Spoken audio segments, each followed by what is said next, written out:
Welcome to Discover Midwives, the podcast where we explore the art, science, and impact of midwifery. I'm Jessica Brumley, and each episode we'll uncover the stories, the history, and the expertise of midwives. This is your space to learn, connect, and celebrate the power of midwifery. Let's discover midwives together.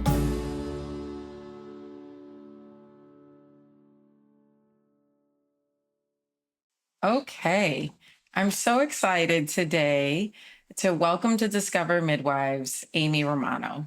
Amy is a midwife and an experienced healthcare leader focused on clinical innovation, patient engagement, and community integrated care.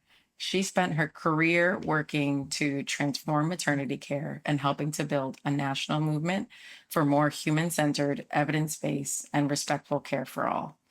She founded Primary Maternity Care, and I think we'll talk today also about Step Up Together.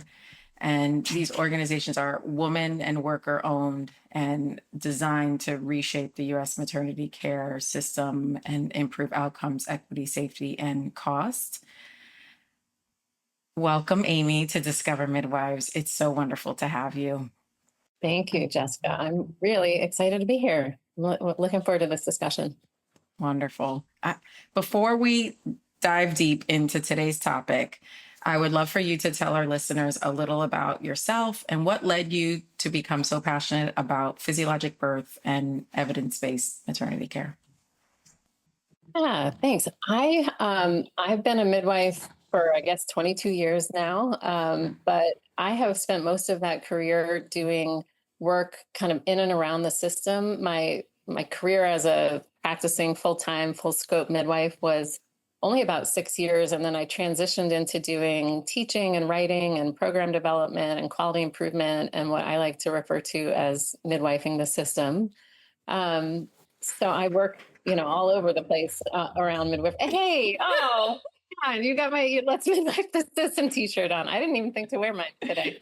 Beautiful, cool, and a cute pink with your other pink. That's great. I love it. Thank you for that. I wrote an essay with that title, and if you want a shirt, maybe we can add the link to the show notes or something for your Let's Midwife the System t-shirt. But so I got into this. Honestly, I didn't know what a midwife was until I was like 20 years old, like halfway through an economics degree at the University of Michigan, sitting in what turns out to be quite a pipeline for midwifery, which is Lisa Kane Lowe's women's health course, Women's Health 101 or whatever the number was. It was like an intro big course at the University of Michigan. And like, I sat in that seat and I was like, I want to be a midwife and I want to do women's health as my other degree. So I ended up graduating with econ and women's health. And then I went into like a public health career for a few years. But I just from that literal moment, I was like, I got to find my way back to midwifery. So I did. And to me, it was really about it's such a cool profession. It's like an expression of feminism, which was, really how I identified at the time and still do. That is like really just like proactive and pro woman and pro, family and all of that felt like something I hadn't really encountered in my feminist studies up to that point. So something about it really appealed to me about like working around birth and around families and all of that, while really being about autonomy and empowerment and, women's place in society and all of that. So I just drank the Kool-Aid early on and got into it. And then, found my way back to midwifery school after a few years working in public health communications, and honestly have braided the two careers, braided public health with midwifery ever since. And I don't know, you tell me, but a degree in economics seems pretty related to all the systems level work that you've engaged in throughout your career. Yeah, I think my parents were like, that's a weird combo. Like, good luck combining those. I was like, just watch me, Sounds like a dare now. And we did end up going back a bunch of years later to get an MBA because I really do think in order to fix the systems that we, that people receive care in and that we as midwives deliver care in, we really have to understand how the money flows and incentivizes different things. And also just the other things you learn in an MBA program, just around leadership and movement building and, understanding just those levers around our system. And so I've gained a lot from kind of staying connected to economics and social, different social sciences while staying also connected to the clinical aspects of midwifery. Yeah, great. Early on, you wrote a book, or Mm-hmm. you co-wrote a book. I Look have, at I have a, you. I have You're a better than I signed, am. I have a signed copy. You didn't sign it. Your co-authors. Oh, that's okay. Come on. I'm coming down to Florida just to sign your book. I know. I'm bringing it to the annual meeting so you can sign it for Good. me. Thank And you. it was signed to our residents because I work in an academic medical center and I'm involved in teaching residents. And optimal care in childbirth really spoke to what I was trying to accomplish in this tertiary care center, in this academic medical setting, was really trying to impart the midwifery model of care in these physician learners, Mhm. that I work with. And very early on in my leadership career, in this hospital, one of the policies that I helped to implement was a standardized policy on intermittent auscultation. And I really felt strongly that this was going to be this opportunity to get people moving and get people exposed to what truly physiologic birth can look like in the hospital. But it had to start with the opportunity to have freedom of movement and freedom from all of the monitors and that like quiet that you get in a birth room when somebody, Yeah. right, is being intermittently auscultated.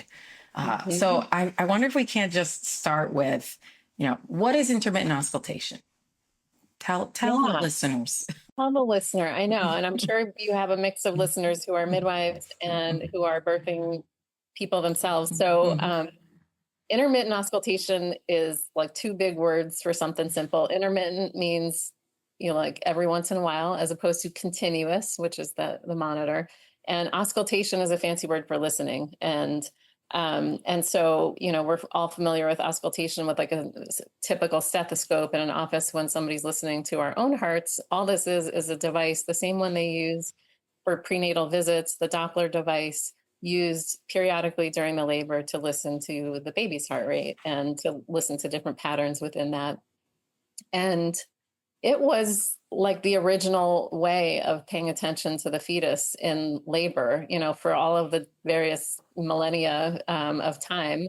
There was, it was all about the woman and the birthing person to, and their safety. And there weren't a lot of ways to assess what was going on with the baby. And I think over time, there was, understanding that with, especially with devices, but honestly, like in a full term pregnant belly, you can sometimes just put your ear to the belly and hear the heart rate itself. But so, the devices changed over time. There were like kind of different horns and things. And then of course they became more electronic over time. But um, it was, a way to check in on the baby because labor is a stressful event for fetuses. They're, getting squeezed, they're moving past like bony things, their umbilical cord, which they're getting their blood flow and, oxygen and all of that from, is getting squeezed and kinked and all of that. And so it's important to know what's going on and to have a sense of it. And I think over time,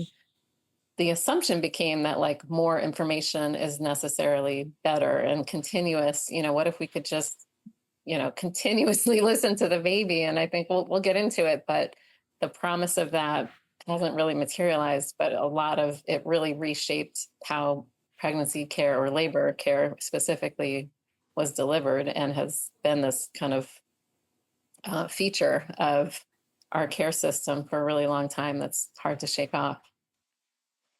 Yeah, we really readily adopt technology, don't we?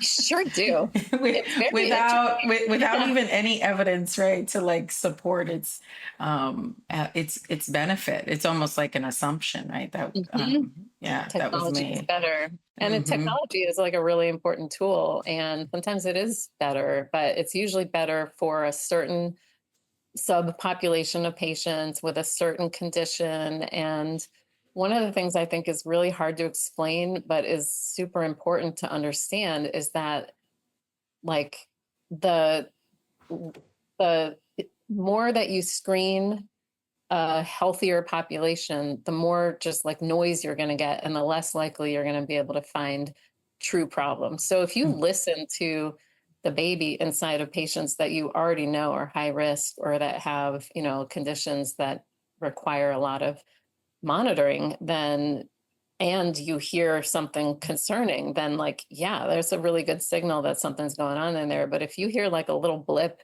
or even something that seems like it could be concerning in someone who's been like perfectly healthy, everything's fine, low risk, whatever, it's much more likely to be just an artifact or a false positive, as we call it, than anything truly connected to poor outcome. And so, um, yeah, and that goes for literally any test. It's just a math equation that like Hmm. it matters who you're screening and who you're listening to, whether it's a blood test or listening to your heart in the thing or a mammogram or whatever. It Hmm. really matters what your baseline risk is to understand like whether things that you hear or see should concern you. All right. And there's this like risk benefit, that balance that we're trying to reach when we, make Yeah, recommendations. All right. We don't do routine mammograms on people who are 18 years old. exactly. There's actually an opportunity to for risk in that situation instead Hmm. of like actually causing harm. And so as the profession moved towards the adoption of continuous electronic fetal monitoring, what have we seen? What's happened in birth Well, care? yeah, I mean, so the continuous electronic fetal monitors came on the scene in like the 60s and 70s, and by the end of the 70s, they were like in every labor and delivery room everywhere. And you can watch the sort of that was just that time frame is when the C-section rate went up. The like, a lot of the really primarily the C-section rate went up, but it was really the era of medicalization of childbirth. And of course, again, there's some good aspects of that. There's some good things that come out of, access to all of these tests and technologies and interventions. Um, but it really became like the defining feature and the focal point of every labor and delivery room. And we saw this falling away of the skills and understanding of intermittent auscultation as a tool. And so, um, and that matters because you can't, as we talk about sort of reintegrating intermittent auscultation, and I'd love to hear your experience, it's like a lot of people have been trained in an era. I mean, I got trained as a midwife in an era where the vast majority of my patients were on continuous electronic fetal monitoring. So I didn't get a lot of exposure to intermittent auscultation as a student. And you can easily go through all of your training and even into practice without gaining that skill or gaining competency in that skill at least. So yeah, but then as far as the patient is concerned, like they became like a vessel. Basically they became immobile, they got stuck in the bed. They were told, try to be in this position, not that position, because we can hear your baby better. You know I think they lost some of their confidence and self-efficacy of like understanding their body, because the attention when people come into the room to assess you, their attention goes straight to the machine. And in fact, in this day and age, people are assessing you from down the hall or even from not even in the hospital. And so and of course they're not assessing the whole picture. They're getting an image of what the fetal heart rate is, which isn't even the mom, it's like a fetus. So, and maybe they're checking some, the most recent set of vital signs or something, but people lost sight of the whole picture. And it was just, this continuous stream of data coming off of this fetus. And the mom is, has to kind of accommodate around that machine. So yeah, a lot of change. I would say the biggest thing is just people didn't get up and move around, and people became they lost a lot of agency and kind of the confidence that goes with that. And that's important to get the Mm, baby out, but it's also so important to just like that transformation that we're going through when we have a baby, of like mm.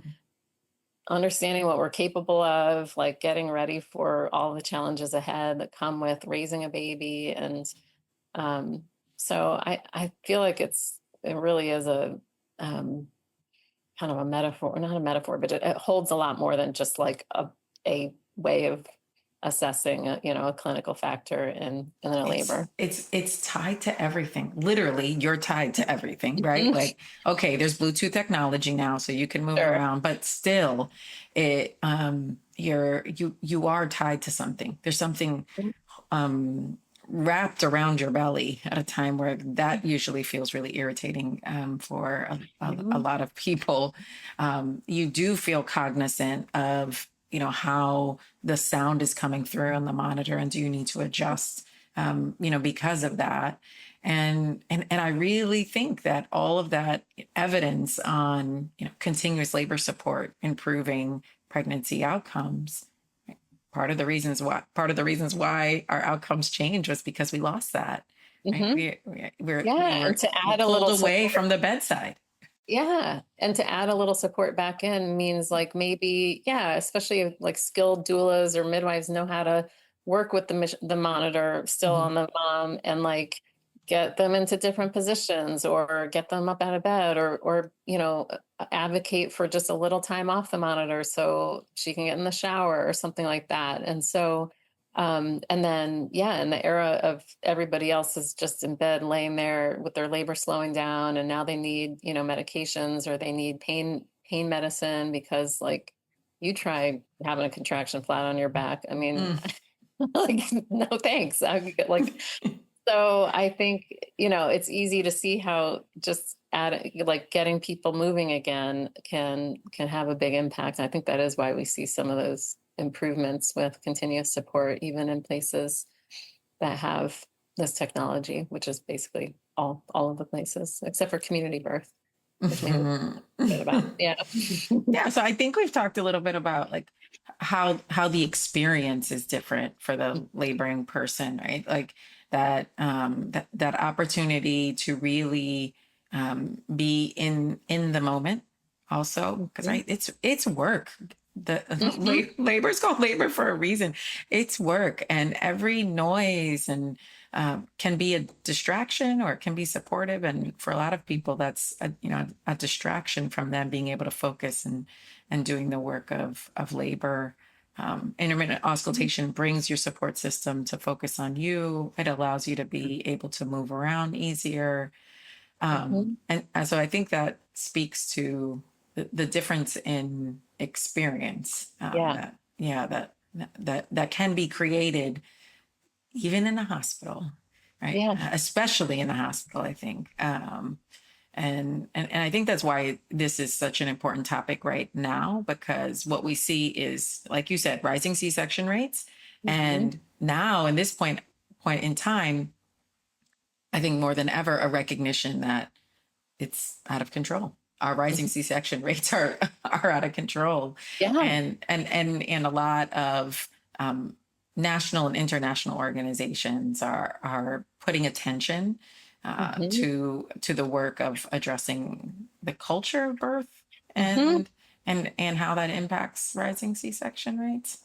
Yeah, because I mean, I think both of us have been in this profession long enough to remember the time that nobody was talking about the rising C-section rate, really. It was just like a fact of life. And then we've been in this era, which has been at least a decade or so now, of real attention to the C-section rate and attempts to bring it down and to do quality improvement, related to it. And we don't have a lot to show for that, unfortunately. And I think we also have a population that's gotten higher risk and sicker in general. And so we have to acknowledge that. But there's still, lots of ways to get a baby vaginally and safely out of people of all different body types with different chronic diseases, with different, social conditions. But it's really hard to do that when our everything is just throwing more medicine and technology at it instead of humanity, and crowding out. I mean, some of people do need medicine and technology. Again, I've emphasized that a few times, but like we have crowded out the humanity and social connection and the, personal work that it takes in terms of just accessing your inner strength, those, accessing your confidence, like drawing on your family and community and support systems and everything that are really, like, as midwives, I think we understand that's the work that's really important, Mm-hmm. and the sort of secret sauce of midwifery models of care. The secret sauce. And so, like, you can layer on. And so I always talk about in the book, we really, the coming up with these concepts, it's really exciting when I was working with Hensi on that book, of just like starting with physiology and layering on, medical and technology, instead of like starting with this assumption of risk. And like, it's almost like you have to wait till the baby's out and everything's done before you can argue about whether, she was low risk or not. And it's like, or like whether it was normal. And it was like, well, let's start with the assumption of normal and low risk and screen appropriately for different things and layer on the technology and different supports and stuff. And remember, supports, not just technology, because, things like group prenatal care is a great example. I know that's not our topic today. Hopefully you'll cover it if you haven't already, but like, it's, it's a little bit of the clinical care and a lot of the support. And it's been shown in all kinds of, populations to be really beneficial to just like strengthen the support system that people get. And so, Mm-hmm. and not by crowding out the clinical care, but by remembering like what people actually need to grow families safely and confidently. So if I'm a pregnant person and I am like, this sounds amazing. Is Mm. this for me? How do I know if this is really for me? Because like you said, some people do develop medical complications. Yeah. Yeah, who might be a good And candidate and who might not? so, it's interesting when you get into the weeds of the studies. The studies don't confine, the populations to just the super low risk. Like the studies that we use to compare continuous and intermittent auscultation are, definitely include some high risk patients. That said, I think, we can all generally agree, and all of the different professional associations agree, that like someone who's full term in spontaneous labor, meaning like not induced, and not with, having Pitocin or an epidural, like it's really for people that are having kind of quote unquote natural birth. I don't love that terminology, but unmedicated labor and birth, and who are full term without any like, major medical conditions, and so forth. And people might be like, oh, well, I thought I was into this, but I also want an epidural, or, what if I need Pitocin? And the other thing to emphasize is you can have both. You can start with intermittent auscultation for the earlier parts of your labor, which are, the lower risk times of your labor. The contractions are not as intense. They're a little farther apart. So the baby is likely like still smooth sailing, even if, as things get more intense, it might present some issues for the baby. So you can, start with intermittent auscultation and then advance to continuous fetal monitoring if you do, in fact, elect to have an epidural and or end up with Pitocin, or just concerning findings. Because the thing, intermittent auscultation is listening to see, is this normal or is it not? So sometimes it's the midwife or whoever's doing the intermittent auscultation who says, I'm hearing something that I want more information. And so that would be another reason to kind of switch to continuous fetal monitoring. But having the opportunity to move around and not have all of the noise of the buppity buppity bup machine and all the beeping and stuff in the early stages of labor can really set you up to like get your body going and get the best start with your labor. So I would suggest going with the mindset of like, I want to at least start with intermittent auscultation if I meet the right criteria. And then the other thing I would say though is that like you might just be up against a care provider that has no interest in providing that. And intermittent auscultation is very much, I mean, I don't want to say there aren't doctors that will provide it or put that in as the orders. It's usually the nurse in that case that's actually doing the intermittent auscultation. But it's really a midwifery skill and a midwifery mindset that like we should be doing this version of intermittent of fetal monitoring. And so your best chance if this interests you is to, you know, get with midwifery care. And another thing I'll mention is that in the hospital, there might just be like you've done the work in your hospital to change the policy and to make sure that there is a policy. And I don't know the details of your policy, but I assume it, you know, does say which patients are eligible, and it does make a standard of like training and competency assessment for the staff that are going to do it. But it's not necessarily a great idea to go into a hospital that doesn't have a policy, hasn't really trained their staff, you know, doesn't even, you know, like have the documentation, you know, pieces put together in the electronic medical record. I mean, there's a lot of little parts and pieces that patients shouldn't have to worry about, but they, you know, you can't, it's not a great strategy to just like charge into a hospital that doesn't quote unquote do intermittent auscultation and be like, that's what I want. I refuse the monitor, because you want someone who's skilled at it and who's working within a system that supports it and understands the, you know, both the reasons to do it and also the limitations of it so that you can get appropriate care.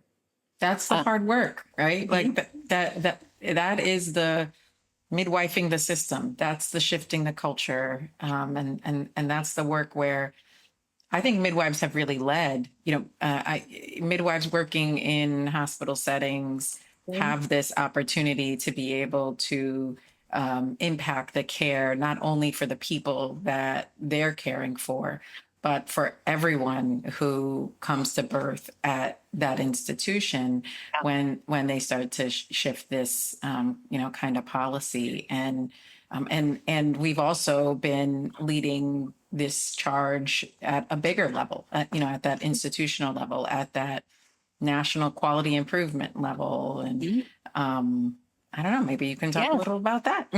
Yeah, absolutely. I mean, I have to say that I got so passionate about intermittent auscultation for a couple of reasons. And one of them you just touched on. It's like a great opportunity for midwives to lead change inside of systems, and in particular inside of hospitals. And midwives are, you know, the vast majority of midwives practice in hospitals. And this is, you know, and midwives are often like the last to be invited to the table when these health systems are trying to work on their quality metrics and stuff. And then it's like midwives actually have a lot of the answers, particularly around C-section reduction and, you know, breastfeeding. There's a couple of those big measures that all these hospitals are trying to, you know, crack the code on. And it's like, you got this midwife right here. And but I will say I originally got interested in it. I was working probably like 10 years ago now in a network of birth centers. And it was part of a startup that was trying to like scale up birth centers. And so that involves hiring lots of midwives to do birth center model of care. And there's only so many midwives in that space, right? So it means drawing some of the midwives out of the hospital to work in these birth centers. And we recognized that a lot of them just did not have this skill. And then when we went looking to see like, well, let's train them in it, then there's not a lot of standardized training for this skill. And to the extent that there is, it's really focused on nurses and not on like the clinical provider that's really doing the whole thing. And it also was not addressing at all out of hospital birth and like factoring into your care delivery, you know, the idea of potentially transferring, because freestanding birth centers and home birth practices do not have electronic fetal monitoring machines. It's not not just that like, we prefer to do IA. And in terms of like birth centers, the accrediting body will not allow you to have a EFM machine. I mean, you can have one in the clinic to do the like non-stress tests and stuff, but not as part of the labor care. So if you're hearing something that you think you want to know more information about, that's an indication for transfer in those care models. And so my work around this issue really started with trying to standardize our approach to getting midwives, many of whom were coming out of hospital settings. And like, it wasn't until we started our QI project, our quality improvement project, that we assessed like at a broad and standardized level what people's prior experience with intermittent auscultation was. And we were like, oh my God, most of them, I can't remember if it was most, but it was a large percentage of them had like reported having basically no, prior experience in this skill, or distant, prior experience. Maybe they learned it in school, but never had a chance to practice it in the hospital. So we're like, all right, we got to get really serious about it. It's the cornerstone of the sort of fetal safety component of this model of care. And so we developed a standardized training there. And then when I left that, I kind of redeveloped it with my colleague at the Institute for Perinatal Quality Improvement, Deborah Bingham. And so we have had this course that has been adopted by a bunch of midwifery schools, a lot of like birth centers and home birth practices. And increasingly, we're getting some uptake in hospitals as some hospitals are starting to look at this. And I think some of that's driven by patient demand. There was probably close to a year ago now, there was a big article in the New York Times by Sarah Cliff, and the title was something like "The Worst Test in Medicine is Driving the C-section Rate." And she really gets into it about like, literally if you think about a test as like being good or bad based on whether it's good at finding the thing you're looking for and good at like not finding a bunch of stuff that's not that, and it's like at the bottom of the list. It's constantly finding, missed signals and, wrong, false positives essentially. And it's not even that great at finding, the problems that are there. And so, and yet, as we already talked about, it's like a constant feature of our healthcare system. And so, but even in that like long form article, the doctors that she talked to were like, nothing you can do. Maybe we can add like AI, or we can add, something to it to make it better. And I'm like, there's this other thing that's sitting right there. We should be leaning into that.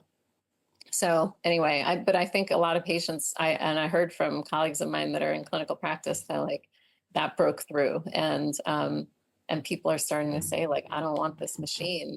So hospitals are starting to say like, well, maybe we should get a strategy around this. And so we're excited to have a training module. ACNM just updated their clinical guidelines. So there's new clinical guidelines. I was part of a team that also issued standardized clinical guidelines for community practice, because even as like the main issue when we were doing the birth center project was midwives that had been mostly trained and practiced in hospitals, there was also like everybody's doing it differently in the community birth space as well. And there was just no standard for like, this is how you do it. This is how you teach it. And it's not like, you can argue about the exact ways to do it or the exact best methods for teaching it. But the most important thing for any kind of safety standard is that everybody's like on the same page, using the same language, kind of like, and so we were just like, for some of the things when we were doing the community birth the community birth intermittent auscultation guidelines, we debated and we're like, what, at the end of the day, it's just important to like have a standard, and it's less important what the standard is, so and there should be more research. Hopefully we can get to better granularity about all of that stuff. But for now, just having a way that here's how we train, here's how we document, here's, what the like limits are that we decide, we're going to do it a different way, is really important for anything that we're trying to standardize and improve. When I first started practice, we had what I like to call a practice of serial NSTs. right? Where Yep. people would go on the monitor continuously, intermittently, right? And it was totally dependent on the individual who was giving the order to the nurse, the physician, or Yep. the midwife, at what intervals that would happen, at what stage in labor, and for how long those intervals would be. And there's no evidence for that, right? And so I really felt like the hard work was getting to consensus in our department on Hmm. what our policy would be. It wasn't even that hard because we do have so many professional organizations that have Hmm. statements Sure.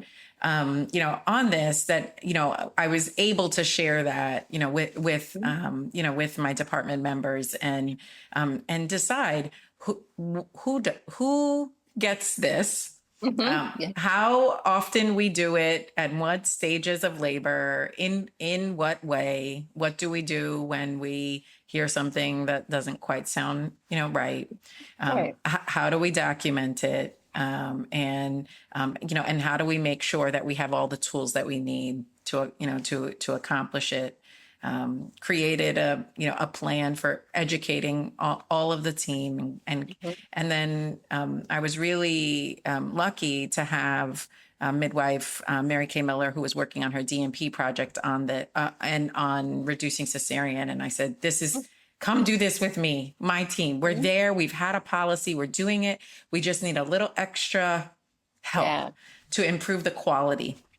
And one of the findings that we had was that many people weren't assessing maternal heart rate when they were assessing Mhm. fetal heart rate. That's a Totally. really key safety factor. How do you know you're listening to the baby if you don't know what the mom's heart rate is? Just like when you're on continuous monitoring, you might have a pulse oximeter that Mhm. monitors your heart rate continuously. And so that was one factor that we really worked on, during that project, and just really helping adoption, like making Yeah. sure everyone knew about the policy, and making sure it was getting ordered, and it was getting implemented.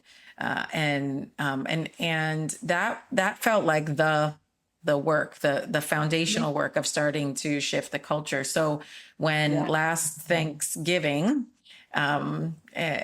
many of you may know Seal Jevitt. She was the founding midwife in my own practice. And when her daughter came to have a birth with our practice, and it was her second, and she had birthed at a birth center for the first, but it has since closed. And she said she totally had a birth center birth in the hospital. I And love that it. was like Tell the me that. highest compliment that I could have Yeah. possibly received. That's But amazing. I heard from it was Skill that. after that, and so I can attest that that was her take, not just the feedback Mhm. too. That's awesome, and yeah, it's not as simple as just like, okay, here's the training, and everybody automatically like snaps into shape. When we did that at the birth center, and I have an article that that's several years old now, but we reported out the whole quality improvement process that we did at our network of birth centers too, and we Mhm. had to do the training. And actually, it started with like just disseminating the guidelines, like, hey guys, read the guidelines, and like, here's how we're doing it now. And then that, and like updating our policy, and that didn't cut it. And then that's when we did it's like a simulation based education Mhm. program that we did. And so you have to actually listen to this like animated character, and then like be like, here's what I heard, and here's the baseline, and this is a decel, and that kind of stuff. And so that, we saw some uptake from that, but then it was still like we had to go in for like several quarters after, each quarterly QA process, where we would just Mhm. pull a bunch of charts and be like, yeah, maternal heart rate is like, that needs to be constantly reinforced. And it's a Mhm. really important, safety Mhm. factor.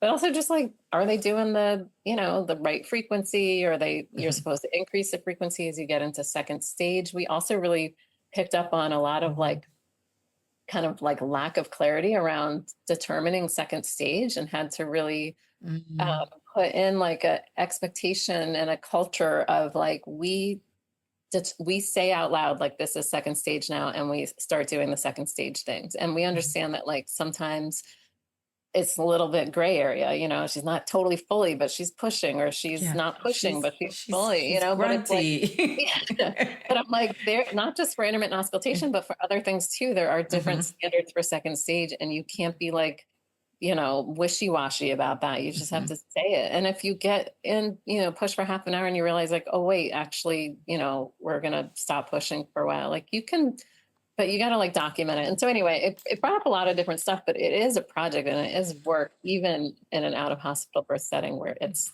already like the standard of care. And then in the hospital, there are a lot of considerations. There is like the machine's right there. So like, when do you put it on? And like, if you put it on, can you take her back off and go Mhm. back to intermittent auscultation? So you have to really grapple with those things. And then, you know, the two things I always hear when we talk about hospital implementation are staffing issues and liability concerns. So I want to make sure we'd spend a couple minutes. I know we're Yeah. closing out our time here, but Yeah. on staffing, I feel like that, first of all, that is real in a lot of places, like are truly understaffed, and we have to acknowledge that.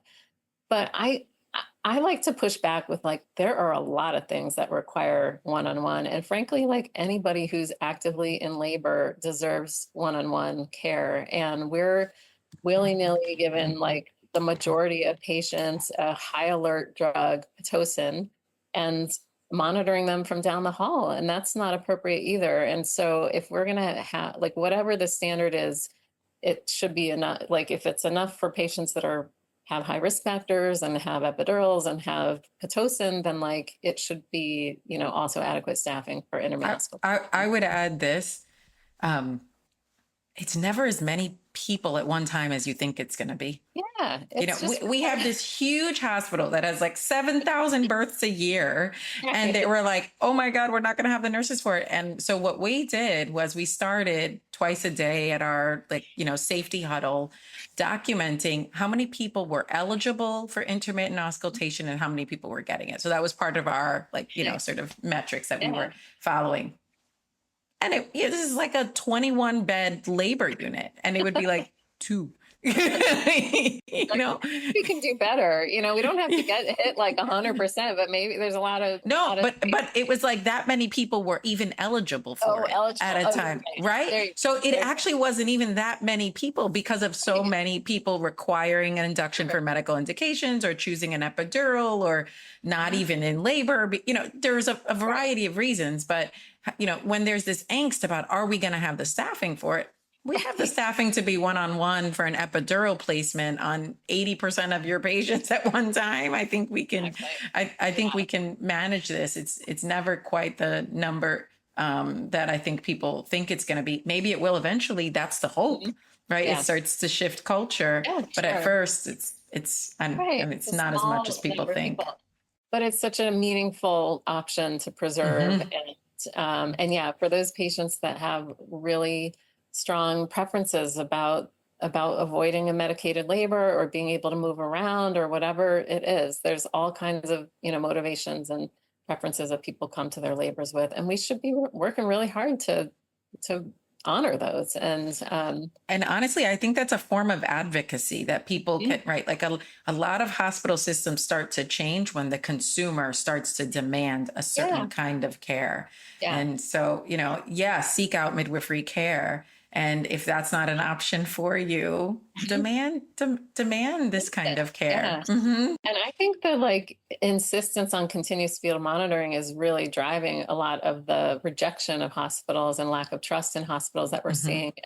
And, I think with well supported, safe, integrated community birth care, that's great. There's a space, that's what we Hmm. do in community birth. But there's also, as we know, this like kind of anti-hospital stuff that's really brewing, and that's not safe community birth. That's like, you need the hospital when you Hmm. need it, and you don't Hmm. want to assuming that people don't have your best intentions. So I think like doing a little work to preserve this option and to let it be real, for the small number of patients that are actually eligible and that want it is broader work of being like, we are here to take care of everybody, and we understand that there's a spectrum of risk, a spectrum of preference, and we're here for all of it. So And The then other just to, thing you were going to talk about was liability. I was just going there. Yeah. So, and I mean, I honestly think that like continuous fetal monitoring data is some of the riskiest data you can have when you have to put on the retrospective goggles to be like, what happened here? Was there something that like we could have prevented? And you can always find somebody to look at a strip and be like, you should have done a C-section here. And versus like with intermittent, I don't know, with intermittent auscultation, there's just less data to scrutinize in retrospect in those cases. And you can like, and you're just, I don't know, like combined with the midwifery model that's very individualized and person centered, and you're in the room and you're seeing the rest of what's going on. And I think it's very risky to be further and further away from the laboring patient, interpreting this data from like, I mean, there's phone apps, you could be, you know, on the golf course, not to stereotype, but like you could be wherever, quote unquote, monitoring your patient. And that doesn't seem safer from a literal safety standpoint or from a liability standpoint. And now I just see like everybody's adding these AI, you know, elements and I'm kind of curious to see what we're going to learn and whether, you know, how that's going to shake out. But I can't imagine from a liability standpoint that letting, you know, the algorithm decide what your patient needs is, you know, is safer or closer to the standard that patients expect and that we hold ourselves to than like being in the room, carefully listening, carefully documenting what you hear and all of that.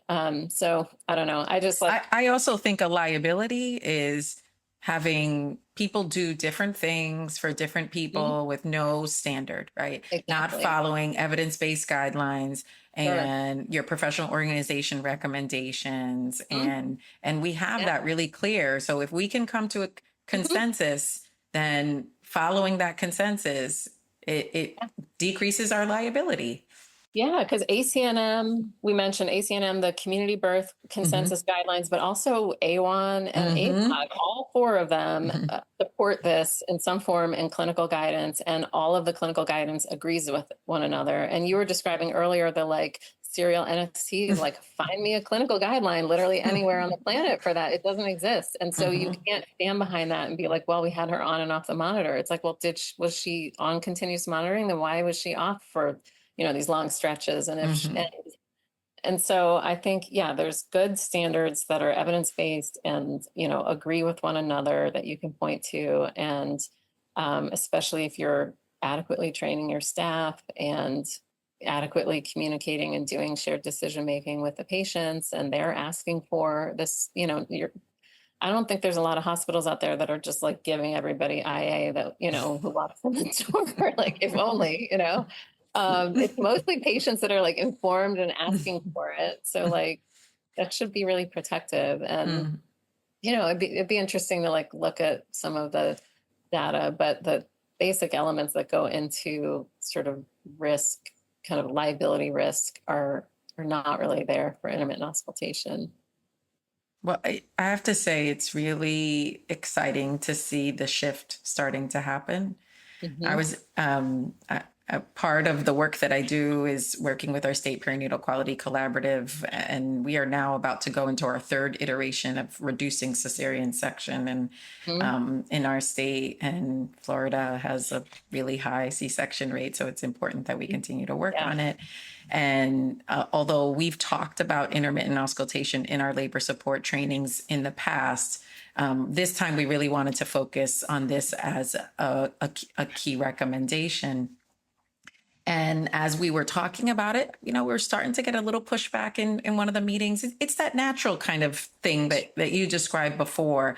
Will we have the staffing? What, you know, is liability, you know, where's the evidence for this, that kind of thing. And at this point, I feel really confident being able to, you know, to talk and address those concerns. But it was really amazing to also see two of my nursing colleagues, one who trained as a nurse at my institution in the time where since, we've developed intermittent auscultation, and then went on to be a leader somewhere else and has implemented it at Cool. another hospital. And, and another who's a, nursing leader and in A1 and really, knows about the guidelines and the policy. Mm. And everybody was able to speak to their experiences, and it just helped the conversation go so well. And I guess I share that to say, like, we plant seeds out there sometimes, and we don't even know, how they're going to just like grow and come back and flourish. And I love that. Yeah. mhm. And like that midwifing the system, coming back to that. Yeah. Really just Yeah. like helping kind of like, pull that out of other people, that capacity to lead. And I think that's really important work that you're doing that's amazing. Your own institution and your state that really does need that. So amazing. So, we've talked about a lot today. This has been so great. I just wanted to know if there's anything else that you wanted to talk about, share with our listeners, any other messages that you'd like to I share. think we can leave it there. I guess I would love to just briefly talk about Step Up Together, because I do, it goes to the theme of really leveraging midwives' ability to lead quality improvement. And so the other thing I got really passionate about when I was doing the work around IA was transfer of care from community into the hospital setting and collaboration across those parts of the system between the community midwives and physicians and nurses in the hospital, as well as transport partners like your EMS. And so if people are interested in my work and seeing what else I do besides intermittent auscultation, I would love to point them to stepuptogether.com, where we have a whole community practice that's really been like all around the country now, of teams that incorporate birth centers or home birth practices along with their EMS partners and their referral hospital collaborators, doing collaborative training with one another to test and improve the process of transfer when there are emergencies. And so we actually have open access drill kits on our website for to run these simulations on different clinical scenarios. And we've got one for like first stage bradycardia, second stage bradycardia, and cord prolapse. So all of which incorporate the skill of intermittent auscultation and of interpreting what's going on and activating a plan. So if people have kind of like already done the work of doing intermittent auscultation but want to really like test the systems of care around that, it's a great opportunity. And we have, we're always doing more things with the program, and we're currently recruiting. Probably by the time this comes out, the recruitment window will be closed, but teams from around the country to do this as part of a community of practice that we call Action Collaboratives. So that's coming up, but stepuptogether.com has tons of resources, and you can also find our intermittent auscultation course that I've mentioned a couple of times on that website. And we're working currently with ACNM to partner to make that available to ACNM members as well through a partnership. So hopefully by the time this comes out, that will be out and ready for people to engage with. So, yeah. Excellent. Well, this has been so great. Thank you so much for coming on and sharing your wisdom and expertise. And I'm, really grateful for this time with you today. And to our listeners, I think you've got some great resources that have been shared. We'll be sure and link these in our show notes. And I look forward to your continued advocacy in this space. Thank you so much, Jessica. This was a lot of fun, and great to be part of it. Thanks. Discover Midwives was brought to you by the American College of Nurse Midwives. To find a midwife in your community, go to midwife.org.